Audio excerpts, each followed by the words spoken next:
είμαστε κομματική παράγκα, δεν είμαστε το κομματικό παραμάγος οποιοδήποτε, παρόλο που κάποιοι προσπαθούν, όπως πριν από λίγες μέρες, να μας ταυτίσουν με κόμματα και παρατάξεις.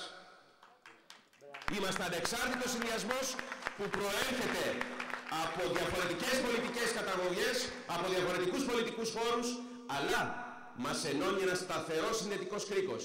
Η αγάπη μας για τη Νέα Σμύρνη. Κυρίες και φίλοι, εσείς γνωρίζετε πολύ καλά ποιες είναι οι πολιτικές μου απόψεις. Ξέρετε πολύ καλά από ποιο πολιτικό χώρο προέρχομαι. Δεν θα το κρύψω, δεν θα σας κοροϊδέψω και δεν θα σας πω άλλα αντάλλα.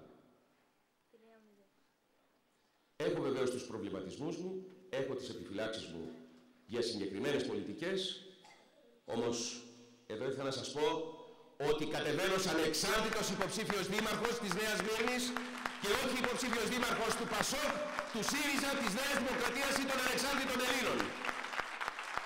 Χρήσμα δεν παίρνουμε, χρήσμα δεν θα πάρουμε και δεν το ζητήσαμε.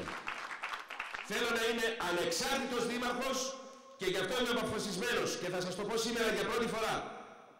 Να καταθέσω την κομματική μου ταυτότητα αμέσως μετά την ανάληψη των δημαρχιακών μου καθηκόντων.